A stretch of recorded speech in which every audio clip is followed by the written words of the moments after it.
teman-teman semuanya. Assalamualaikum warahmatullahi wabarakatuh. Shalom, Om Swastiastu, Namo Buddhaya, salam sejahtera bagi kita semua. Rahayu, rahayu, rahayu.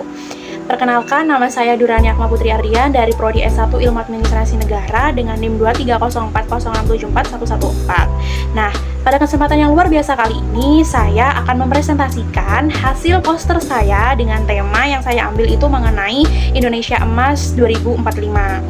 Jadi, dalam rangka menyambut 1 abad kemerdekaan Republik Indonesia, pemerintah itu membuat kebijakan rencana pembangunan jangka panjang nasional atau yang biasa disebut dengan RPJPN 2025 sampai 2045.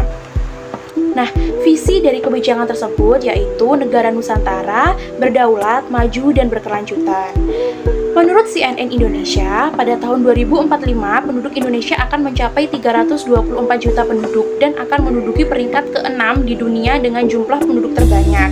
Maka dibentuklah kebijakan ini yang berdasar pada Undang-Undang Nomor 59 Tahun 2024 tentang Rencana Pembangunan Jangka Panjang Nasional atau RPJPN 2025-2045. Hal ini juga selaras dengan pasal 33 ayat 4 yang berbunyi, perekonomian nasional diselenggarakan berdasarkan demokrasi ekonomi dengan prinsip kebersamaan, efisiensi berkeadilan, berkelanjutan, berwawasan lingkungan, kemandirian, serta dengan menjaga keseimbangan kemajuan dan kesatuan ekonomi nasional.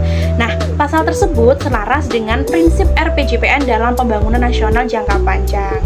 Di dalam poster ini, itu terdapat 5 pilar utama yang tentunya berkaitan dengan sasaran utama dari RPJPN 2025-2045 itu sendiri. Yang pertama, ada pembangunan SDM unggul yang berfokus pada peningkatan kualitas sumber daya manusia atau SDM agar mampu bersaing secara global melalui pendidikan yang berkualitas, peningkatan keterampilan, dan juga inovasi. Kemudian yang kedua itu ada ekonomi berkelanjutan, yakni mendorong pertumbuhan ekonomi yang inklusif dan ramah lingkungan dengan memanfaatkan teknologi serta ekonomi hijau. Kemudian yang ketiga itu ada infrastruktur berkelanjutan, di mana pembangunan infrastruktur itu harus merata, cerdas, dan berbasis teknologi agar mendukung konektivitas serta daya saing global. Kemudian yang keempat itu ada pemerintahan efektif yang ditandai dengan reformasi birokrasi yang transparan serta penguatan kelembagaan untuk meningkatkan efektivitas pemerintahan dalam pelayanan publik.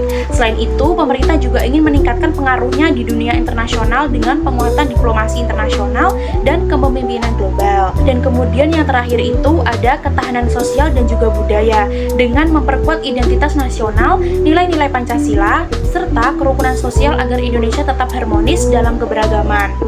RPJPN 2025-2045 ini menjadi acuan utama dalam pengambilan keputusan di berbagai tingkat pemerintahan, serta memastikan bahwa setiap kebijakan yang dibuat itu selaras dengan visi Indonesia Emas 2045. Termasuk juga keputusan dalam perencanaan ekonomi, pendidikan, infrastruktur, birokrasi, dan sosial budaya harus berbasis data, berorientasi jangka panjang, serta mempertimbangkan keberlanjutan dan inklusivitas.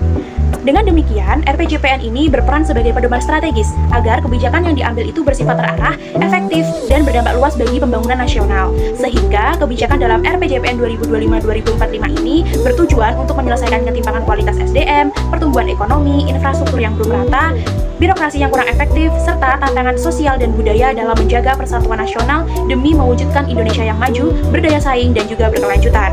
Maka dari itu, mari berkontribusi mewujudkan Indonesia Emas 2045, karena keberhasilan ini adalah tanggung jawab kita bersama.